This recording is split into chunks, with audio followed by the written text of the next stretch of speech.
Mr. Robert Tosh Plumley, CIA agent in 1963. Hi Robert, I wondered if you could tell us what your assignment was and where it was on November the 22nd, 1963. Okay, my primary assignment, was the pilot that flew a team into Dallas to abort the assassination of JFK. That was the assignment.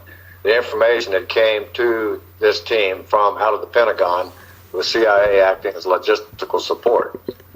How that information came down the pike, so to speak, was from information that a U.S. Army Private Eugene B. Dinkin had obtained as a cryptologist in France, that he had picked up information that someone out of Texas, USA, was attempting to hire assassins from the old Algerian Corsica group that used to work with the OSS in World War II. That information was relayed to the Pentagon. The Pentagon, in turn, hastily formed a crew with logistical support of the CIA to dispatch them to Dallas to attempt to abort or stop the assassination. When I say the word abort, that means to stop something that was already started. What had been started was there was different factions within the CIA at that point in time, and there were different factions within the Pentagon at that military-industrial complex at that time. These factions within each one of these agencies were fighting back and forth among themselves. Some were loyal to certain people in political structure of the United States, some were not. And as a result, there was one part of this team, not necessarily called rogues, but they were part of the CIA, and they, in turn, was fighting with other elements within the CIA that was going to put a hit out on Kennedy through Texas mafia. And that fight went on and on and on. The Pentagon received the information from Dinkin, and that's what launched the term abort. That meant to go in and stop something that had already been planned and started. So my operational level at that time was the pilot that flew that team into Dallas that day. Wow. Does that help? Yes. And was you actually in Dealy Plaza on that day? Excuse me, Jeff, I didn't mean to interrupt you. Yeah. I do want to qualify something here. I can only go so far because right now this is in my book that day, and which is being, worked on that right now. So I don't want to divulge all minute details. No. But I would give enough scope and background to let you know okay. how it came down the pike. Can I ask you if you was in Dealy Plaza that day? Well, yeah, I know who was in Dealy Plaza, and there's going to be some of the earth-shattering information, as they told me, that is going to be coming out, which I referenced in the conference in Dallas. Okay. Okay. That I'm going to hold on that right now because that is some of the chapters that are in the book. Some of the people that have been reported over the years to have been there were not there. That's speculation on some people's part. Okay. Some of the people that were on the flight that day that were in Dallas come from the upper level of the CIA. Okay. So, was you aware that Oswald was an agent at that time? Yes. Oswald was ONI. He was working two situations. He was working an undercover operation for the Dallas Police Department and the FBI in Dallas. That was a separate deal than what his main operative deal was. But Lee was ONI, Operation Naval Intelligence. He reported it to Baltman's Lake, right near Dallas Love Field. And he also mainstay ONI at Hensley Naval Air Station in Grand Prairie, Texas. Okay, so Office of Naval Intelligence ONI means yes? Yes, right. Okay. Operation Naval Intelligence. So he was working an undercover operation, had been assigned to that as far back when he was in New Orleans, Louisiana. Okay. When he was passing out pamphlets for the Cubans or whatever. So does it make any difference or reference if I asked you who your commanding officer was and who his senior was? Well, the chain of command on that starts this way. I worked with Wild Bill Harvey, and in the earlier stages, David Atlee Phillips was one, not my handler, but he was a contact person out of JM Wave in Miami, Florida, Miami Station, CIA station. Phillips passed me to Tracy Barnes, who was a handler of mine, and then also I was passed to a guy by the name of Robert Benetti. He was my mainstay handler, who I reported back to. But the chain that got me into the report was known as cutouts. And the cutouts were David Atlee Phillips passed me to Tracy Barnes passed me to Robert Benetti, and Benetti knew everything about the abort team, as well as Phillips, and as well as Tracy Barnes, and Wild Bill Harvey. Bill Harvey was a radical. He's a nice guy, but he was known as what we term over here nowadays as a loose cannon. Yeah. And sort of played both sides against the middle. We worked out of the JM Wave operation out of Coral Gables. And eventually that led into some of the Alpha 66 formations with Antonio Vinciana, myself, and some others. And I've mostly cleared what I'm talking about with some of these people down in Miami. Even today, the Miami community, the Cuban community, is still fractured. It's pro and con, and got to be careful. Some of these guys are very sensitive to what people like myself are talking about. Okay, you mentioned E. Howard Hunt. What role was his? He was just another operative, was he? His son and I have been talking, and we've been comparing notes, and we're both on the same page. And I will leave it at that until such time as we make this release of the information jointly about what his father's role was that day in Dallas. Okay, so if Oswald was working for ONI, then I would guess you're pretty sure that he was framed.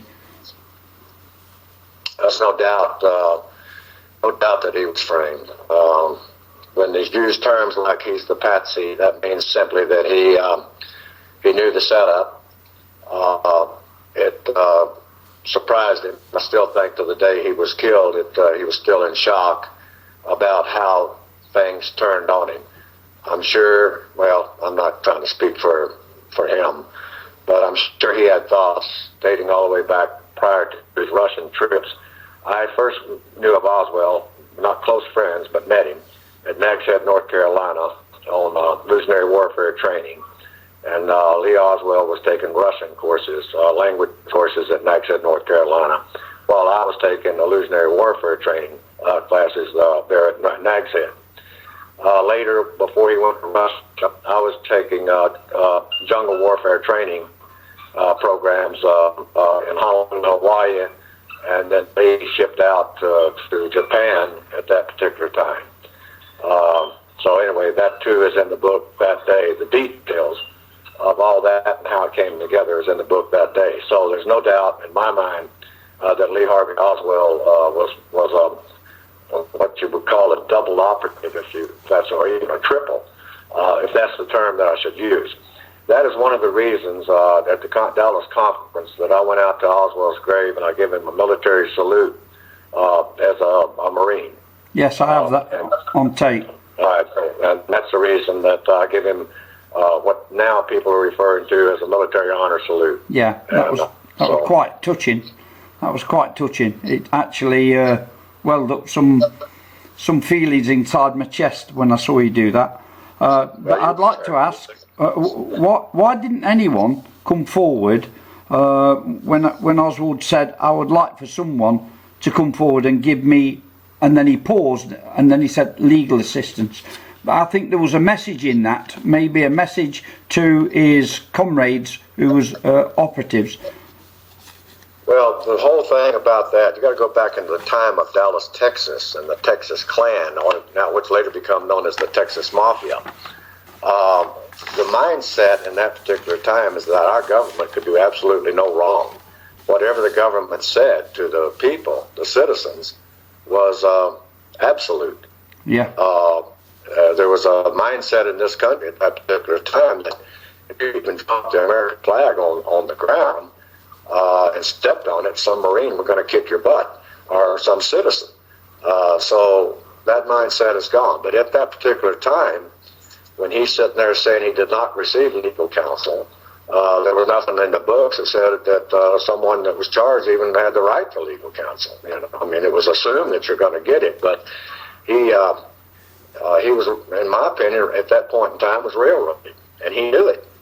And statements that he made certainly indicated that he knew more about that operation on the side of being the abort the Kennedy assassination than him being a shooter in the Kennedy assassination.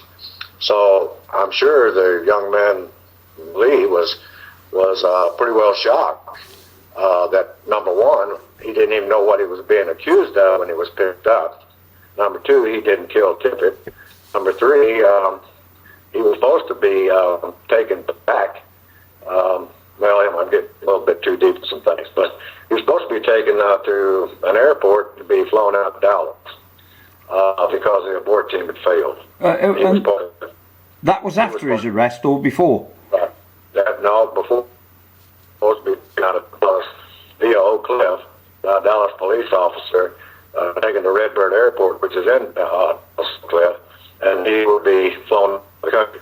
The reason for that is the abort team had failed.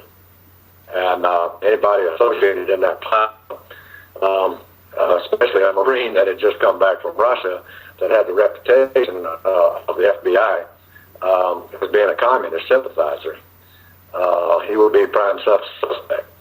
The fact that his name was given shows that this operation against Lee Harvey Oswald was set up months in advance. So therefore, that confirmed that he was a patsy. And it finally dawned on him that the element that he had been working with in an honorable fashion was actually contaminated, and he was going to take the fall for the hit. Okay. It was only many years later that forensics has proven and redeemed Lee Harvey Oswald. Okay, so why did you leave it so long, Robert? To 50 years, I guess, before you decided to come forward with this information? That's not really true. I've come forward many times, as well as other operatives have come forward many times, as FBI documents from FOIA dating all the way back to 1980. And even before, I drew a map for the FBI in April of 1964, explaining my position and Sergio's position at the Plaza that day. Also later, when the House Select Committee, this information was given to the House Select Committee. Prior to the House Select Committee, it was given to the Church Committee. So, and then researchers over the years have had this information and said things like, well, someone would have talked, and my reply to that, someone did talk, you people wouldn't listen. Right. Okay. I don't know if that answers your question, but it does. Yes. It answers very much. Would you be prepared to speak at conferences and to the media here in Europe if we got you over, Robert? As this thing's unfolding, because of the three Dallas conferences that I spoke at, and because of the dedication of the graveside military honors to Lee Harvey Oswald, I'd rather, if we're going to expose this particular JFK matter, my feeling is I'd rather expose it in Europe, because the mainstream media in this country is still controlled by elements, and it's not as serious now as it was back in the 70s and 80s that this story particularly get out. I've gone through, the procedure that I've gone through is character assassination. Many people, even on the internet, taking this, say that, so like that. What it's designed to do is to lead someone like me into a debate and spend all my time defending myself and defending others, like E. Howard Hunt and others that were associated with my friend Sergio and other black op operatives, if you want to use that term, but other people that were associated with Pentagon operations, military industrial complex, military intelligence, C.I.A, ONI. So when we started talking about these things, we were talking about classified operations. Over the years, some of those classified operations were declassified, And then it exposed what we operatives had been saying happened 5-10 years earlier. So it wasn't a question of why did we wait so long to come out. The question was, why did they try to assassinate anybody that was associated with those operations? So they are the ones that blocked the information about JFK in that day from coming public, because in order to shield politicians in the Texas Klan and the Texas Mafia, and also other elements within the CIA and the Pentagon that were working counterproductive to the Constitution of the United States. That's incredible. Is there anything you want to add to that, Robert? I've got no more questions for you. I think really you've answered everything I really wanted to know. I think it's bombshell material, and I can really use this to gain some ground in Europe, to put pressure on the US government to release more records, and I hope that's what the eventual thing will do. Okay, well, that's the reason I decided to work with you. After all these years, I'm 77 years old now. It's not a question of me trying to redeem myself or redeem my crew or anything like that. I was a pilot. My situation is simply this.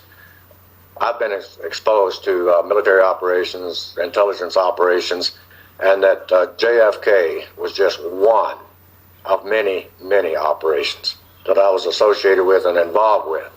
So it's not just JFK that is my story. That is the reason for the other book, Deep Cover, Shallow Graves. I don't promote other people's books. In fact, I don't even promote mine. But they asked me to pull the chapter out of Deep Cover, Shallow Graves, and that chapter was titled That Day. It appears that the first thing anybody does in a book that is as in-depth as this particular book about CIA operations and military operations, the first thing that they go to is the chapter in that 350-page book is That Day. So therefore, I was asked to pull that chapter out, expand upon it in another book, which leads in to the full story about Robert Tosh Plumlee's background in CIA operations over a 35-40 year span. Robert Tosh Plumlee, thank you very much for your interview.